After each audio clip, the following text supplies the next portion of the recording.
live. for. Oh, it says live? Yeah, we're live. Hi, everyone. All right, we got it to work. Always some technical issue, but we're here. We're And here. I am Michael Simmons, co-founder of Blockbuster Blueprint and Kozora. And I am here with Elettra Fiumi from, Hello. you're from Italy, but you're living in Switzerland now? Yeah, Very cool. And exactly. By the Elettra, lake. Elettra, oh, very nice. I'm gonna have to see a photo of that someday. So Elettra is an award winning AI film director. She is the creator of the Substack called AI Cinema. I'll put a link to that. And she's also the founder of Fiumi Studios AI. So I'll put a link to the chat there. And Elettra, if you have I had it open and then I lost the window. Okay, actually, I found it. This is the link to Elettra's publication. So I am really excited to chat because a lot of the conversations I've had with people, they're more in the workflow and productivity text, and you're in the world of art and also working with video. So I feel like it's a really interesting space, and it really just blossomed this past year. It feels like. What's it been like for you? How did you get into from just being a filmmaker to getting into AI film? Yeah, well, I started discovering AI about 2.5 years ago during my maternity leave. I did an AI for business masters. And because I had so much time on my hands, and I was really jazzed about everything. But of course, I've been passionate about storytelling my whole life, and was making films before that. I have a background in documentary filmmaking and journalism. So I started digging deeper into this space, and let me tell you, 2 years ago, it was like a whole other universe. Yeah, yeah. Like right now, I'm testing sea dance, and I'm about to release a few experiments that I've done with it, and it's just wild. When I was starting, it was like, how do you not get the hands and the eyes to be super weird and uncanny valley type? And now it's like it's really sometimes I can't even figure out if something is AI or not. So we've come a long way, and it's just crazy. I mean, most of my days I spend in the R&D mode, constantly learning. And even though I teach AI cinema to people of all backgrounds, so teenagers, film directors, entrepreneurs. Sometimes I teach AI cinema. Sometimes I teach AI for architects or AI for productivity. So, because actually, like running my own production company, I integrate, but also even if I were just like an employee somewhere or had like some kind of funded project where I was just directing the whole time, all of the AI tools really come in handy at every single stage of what making a film means, because it's not just generating a video. Right, you have to come up with a good story, do a lot of research, and really dig deep on every single aspect of, the dialogue, character development, and how you then what you do with the final film, with the product. So you have to do research of like where you're submitting to film festivals, and who's the producer, and distribution, and social media campaigns around a film. So it really like the AI tools Interesting. come into play on in every single aspect of what I do. And in terms of like, people always ask me like, so what's your favorite tool? And like, it really depends on the project, because it depends on the style you're going for. If it's more like sketch style, more anime, or more realistic, and if it's like a more of a fashion film, or if it's food, it's really wild. And so it's really important to understand all of the tools, so that then there's like a feasibility phase, it's called. So when we start a project, you kind of test out a few tools and are like, okay, this is like the workflow that works for this project. And but you have to know the tools to really know, okay, like out of the hundreds of tools, which ones are going to be the best, will give me the best output within this time frame and within this budget also. Yeah. And for you being at the forefront, I'm just curious, what are you most excited about right now? And then what are you most fearful? Because I know the more you're at the frontier, the more you can see forward and even where they're Yeah. replacing us in some areas. I have honestly, I mean, I know this is controversial, but I don't have any fear.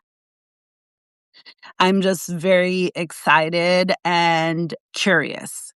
And I think that's because I'm playing with the tools all the time. And I feel like there has been such an unlock and a democratization of who can tell stories and what stories they can tell.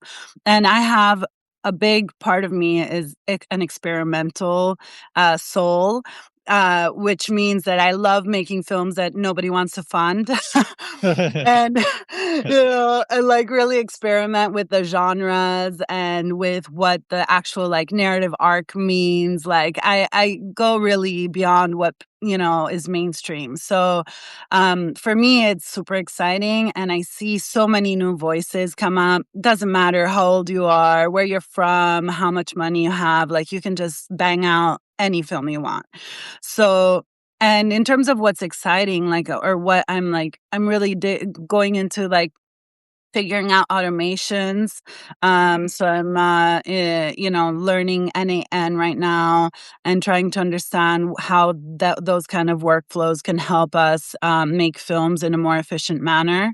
So right now I'm building like a budget tool with another producer from LA, and then I'm just like trying to understand vibe coding and like how that can help filmmakers, and of course agentic, like what, how do the agents come into play with this? So I'm trying to figure out a lot of things. I don't have that many answers, but I think the Yeah. important thing is like the curiosity and like I love Substack because there's so many people from different worlds. And so like I have, I don't know, 30 tabs open right now. Yesterday I was like knee deep in like connecting Notebook LM to Gemini. I'm like, oh my goodness. Now like I use Notebook LM so much for my film work. Like almost every film project, I have a Notebook LM project. And like I got like a special mention for an AI script writing competition. I can tell you about it if you want. I have so much to say, so I don't want to like, Well, go away from what you have on your docket. yeah. Well, I want to hear all of it. Before we go there, though, um, yeah, there's people who want to create AI film as a track and a career, and then there's people. I put myself in this where I'm AI film curious. I would say where I'm playing with AI and exploring all the time, and I really want to explore with video, but it's a little bit like, well, I don't know where to start, and I don't have skill with video. And I was reading one of your posts today where you mentioned Ariel Kotzer and Field Notes. And it was one of the films, the link I'll put a link in the chat. Let's see. So Field Notes, where I actually really felt something at a deep level with I AI. love somebody just wrote AI film addicted. Yeah. And by the way, feel free to read the chats because I can't.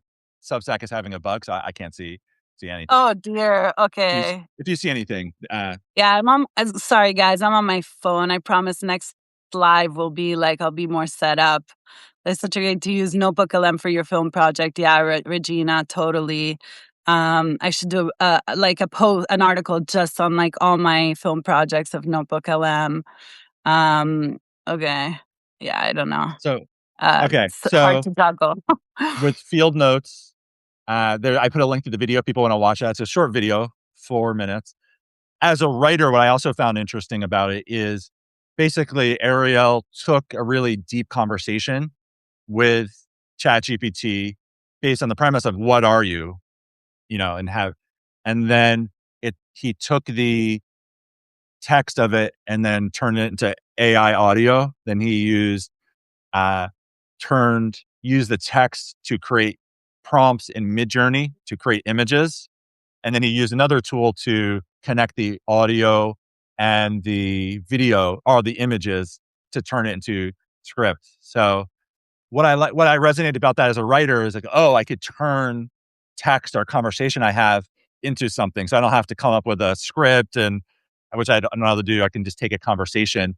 Do you do you see potential for that for people here who Absolutely. I mean, it's so interesting. I mean, honestly, even if you don't know how to script, you can just tell Claude. And by the way, I'm going to be like referencing Claude, even though I've just like started using it as my main LLM, like as of this week. So most of my like custom GPTs for my specific projects have been with ChatGPT until recently.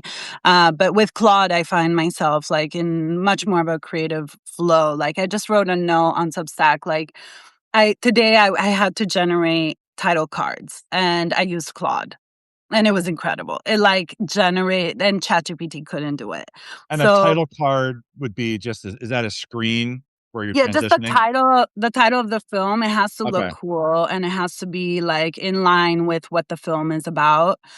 So that people, as soon as they see the poster or anything about it that's visual, they immediately, it's like branding for the film, right? So it's really important. And it's like where, how, the font type that you see all the credits in. And, but wait, I kind of lost track of so many things in my You're mind right talking now. about Claude and then how are you're getting in the flow more and Yeah, then you so create title even card. yeah, and even if you don't know how to script, like you just tell Claude, "Hey, I'm a non-director. I've never done a film before, but I have this vision." And like sometimes making a film is like just you've dreamt something and you have this visual in your mind of like for me it was like this most recent film I had I saw like this fake news on social media about a pregnant robot and I couldn't stop thinking of that and visualizing it. So I built the whole film around just that visual. And now it's Mhm. become like a second film. And now, yeah, I want to do an anthology around it. And so Can you share a sometimes link to that in the chat so people can check see it if it's live? yeah, sure. It's actually it just will go live like tomorrow. It is already on Escape, which is like an amazing distribution channel for AI films. That the team behind it is also really brilliant. But tomorrow they're gonna actually do a spotlight on the film. So yeah, I'll share it afterwards. Um, Right.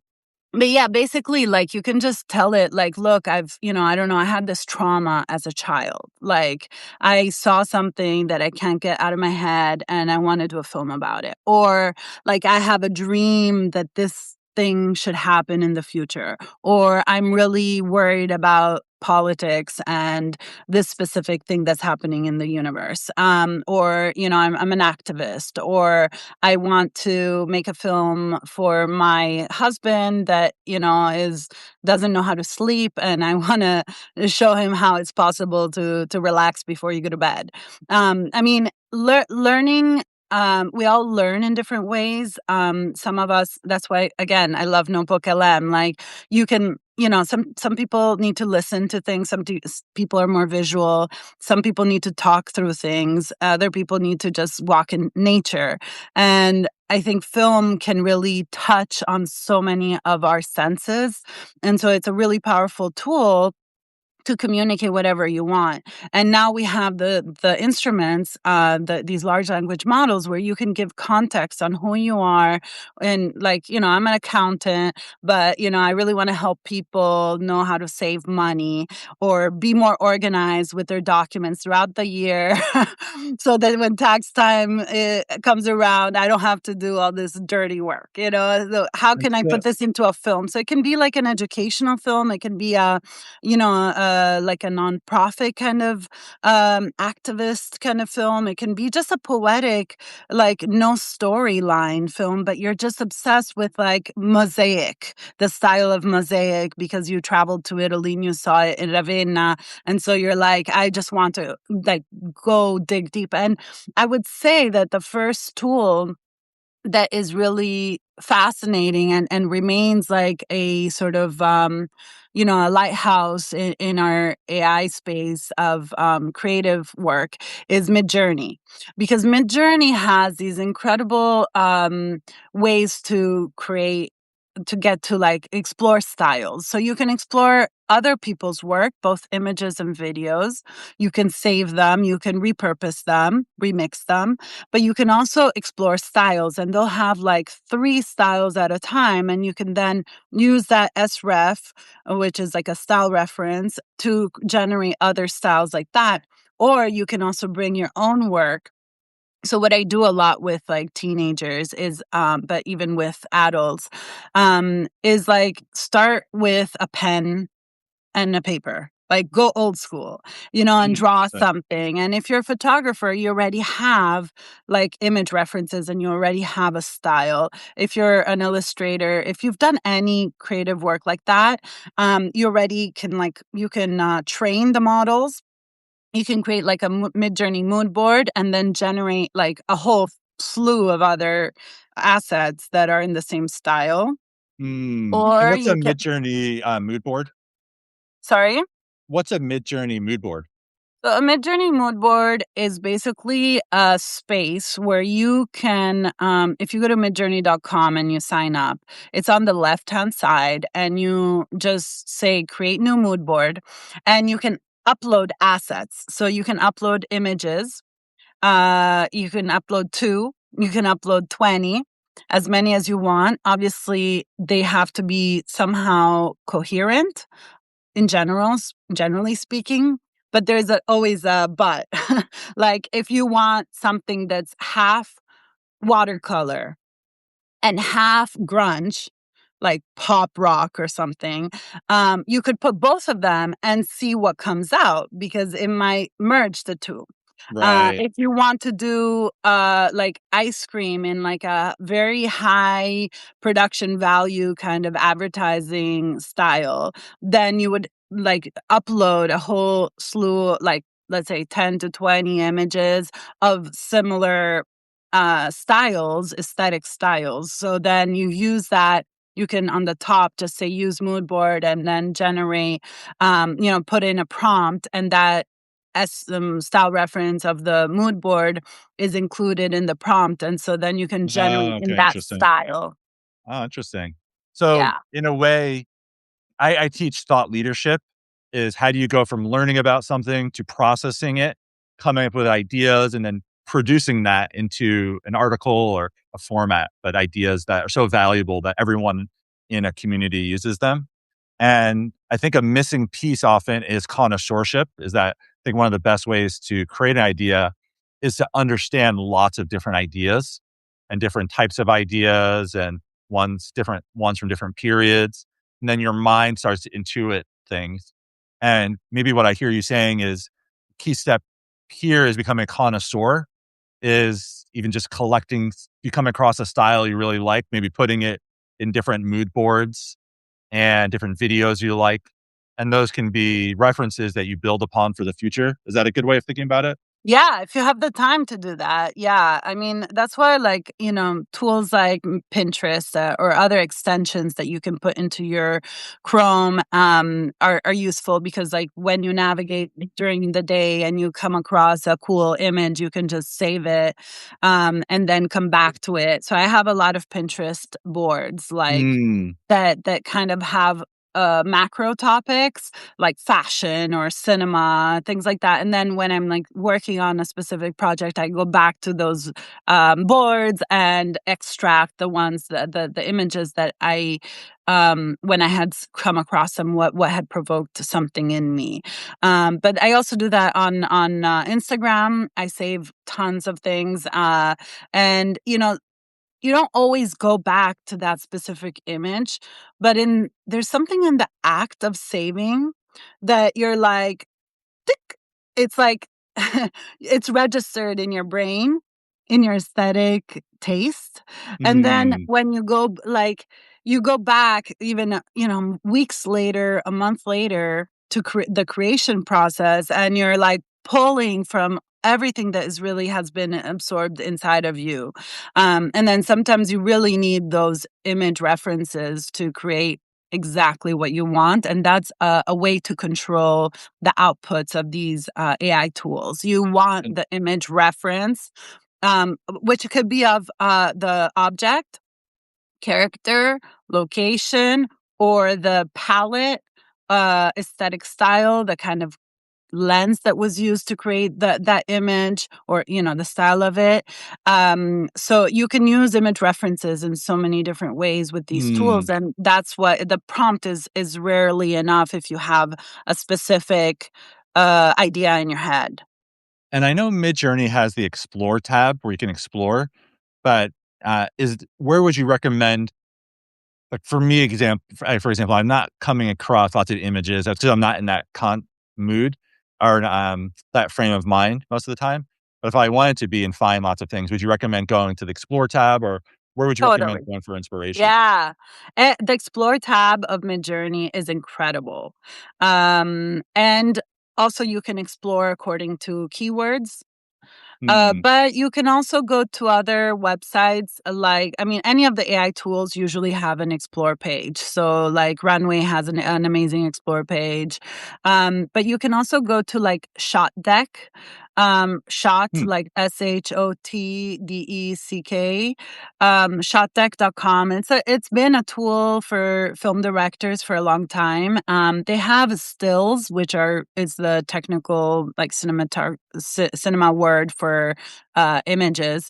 So they're like extracted, let's say, screenshots of films, of like famous films, of tons of different films. And there you can do research according to palette, like specific colors, mood, time of day, location. So it's a great resource. And there's a few other ones like that, like Film Vibes, and then also I think it's called Cosmos, which is a little bit more like branding type imagery.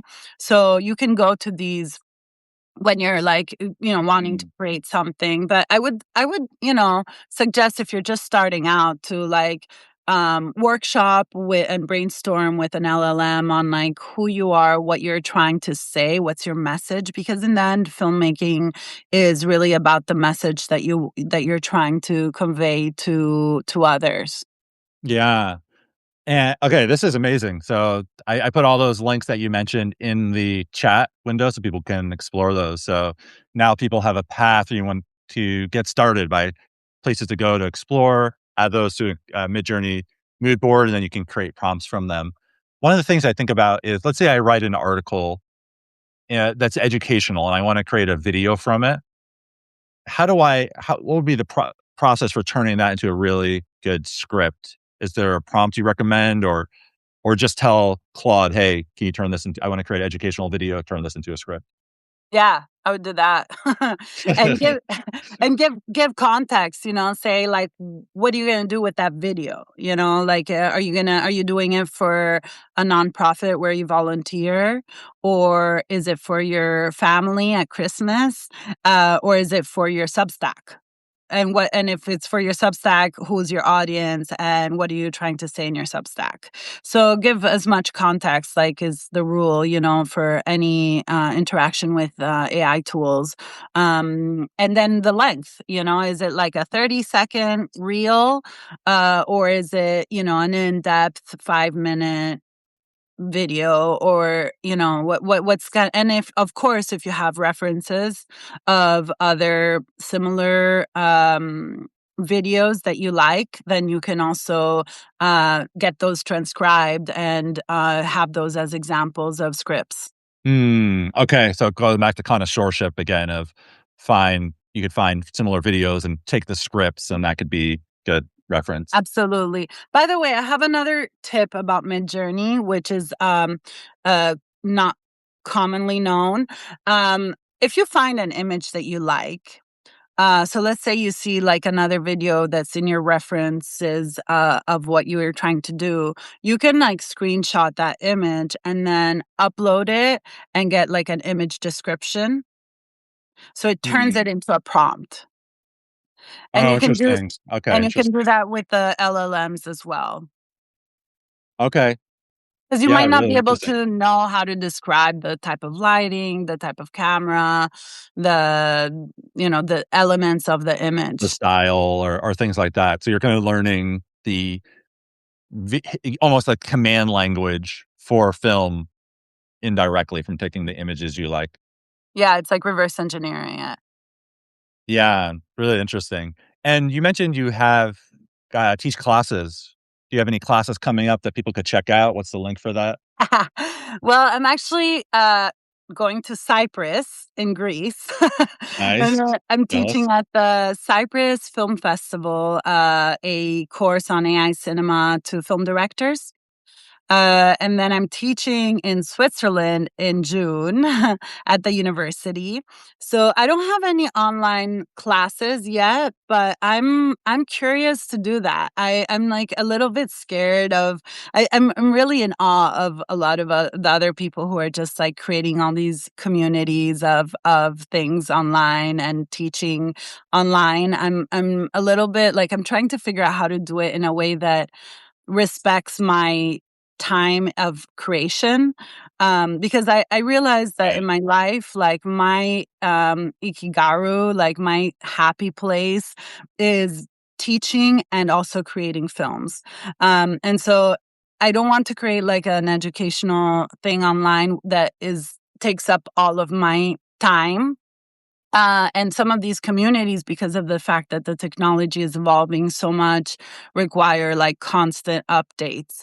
But I'm thinking maybe of Kajabi, like of creating something on Kajabi. Mm. And anyway, anybody who's interested in like Yeah. learning, please reach out. And I'm glad to keep you guys posted on what I end up doing and teaching. I do a lot of like private courses as well now, but I think I need to like go into the scalability Yeah. I'll zone. be happy to have conversations as well. I've been teaching for a long time online. And for people who want to learn more, check out substack.com slash at sign AI cinema. Subscribe to Elettra's list to keep up to date when she launches the course. And you're also going to be teaching a class tomorrow at Kozora. So kozora.org. Can you tell us more about what you plan to teach there? Give people a preview for people who want to go deeper in the tools. Yeah, it's crazy right now. There's so much. It's hard to like, be selective. But I think what I'm going to be what I'm definitely going to be focusing on is a case study of a film of mine. And I just need to figure out like if I have the time to also show some other tools. I'm in various creative partner programs, so I know various tools super well. But it also depends on the project, right? So I want people to really get a sense of the best tools for the different use cases. So I'll focus on one case study and showcase my process, but then I'll try to also show some other examples from other tools, so people at least know about them, and then they can decide what to dig deeper in. Like Weavy, I think, is one of the most incredible tools because Oh, I haven't heard that um, one. it's spelled Weavy. It's similar to, it's basically the same thing as Flora, which is another tool. They're both node based AI image and video generators, but you can have a lot of control, a lot of scalability. So it's great for like advertising and creating a lot of assets for social media and for other types of campaigns. And they can do so many different things. So you can like upscale, there's like prompt concatenators. There's a lot of, yeah, Hmm. it's a great space to be in. It's like the infinite canvas. Yeah. And for people who want to dive into your Substack AI Cinema, what kind of things do you post there? Do you have a paid subscription? What's inside of that? Yeah, so I I've been posting, like I just actually created like these different silos. So there's the spotlight, which is showcasing people from the industry. So I just published an interview with a philosopher yesterday. The Oh, one that yeah, the one that you mentioned, Ariel. I just had an interview with an incredible woman who just got hired by Cartel, Kartel. not And to I be have a, mistaken with drug cartel. not to be mistaken, but it's catchy, right? Yeah. Yeah, and I try to, like, anytime I see somebody doing interesting things in an interesting way, I want to dig deeper and hear what their thoughts are, and what, through specific voices, you can really understand what's going on in the industry. And there's not really that many like magazines or platforms that are doing this for what's happening in AI films. So I like, and I love interviewing. I mean, it goes back to my journalism background. I could literally interview people like all day long and be happy, and try to get to like the core of stuff and what people are passionate about and the creative processes. Like, I love the behind the scenes of things. Yeah. Um, I think what I sense through your writing, and I really resonate with this as well, is the experimental part of exploring, and also feel like your posts are very philosophical and they go a level deeper than what's out there. So, for example, you did one recently on AI slop, and there's so many posts on AI slop that's more just surface. Oh, AI slop is destroying the internet or things like that. But the interview you did recently is like going deep on like what is AI slop? Why is it resonating? And it just suddenly made me think very differently about it. yeah. And so I think that's something people can look forward to as well. Thank you. Yeah, I really appreciate hearing these words about it, because sometimes, you're right, and you don't really know what is touching people and what is not, and if what is inside of me really comes through. So I really appreciate your kind words.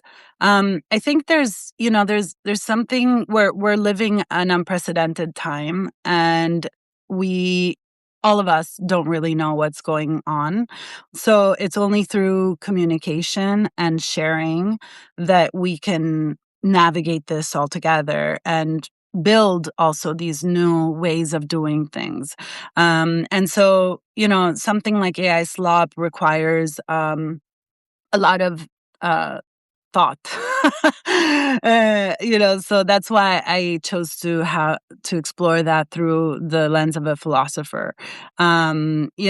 It's there's like so much nuance and so much gray area in what's happening and what we're seeing and what we're doing. That yeah, going deeper in those gray areas is of interest to me. Yeah. Well, I really appreciate your time today jumping on this live. This was your first live. So I felt like it went great. I learned I took away a lot. Hopefully everyone here Thank did as well. you. And Such we'll a see you thrilling tomorrow. experience. I feel bad about the people that, like, I didn't look through the notes and stuff, but feel free to message us with any specific questions. And yeah, see you tomorrow. Yeah, tomorrow, 11 a.m. Eastern. Guys, check out kozora.org and see you tomorrow. Bye, Thank you Elettra. for what you're building. Ciao. Thank you. Ciao. Ciao.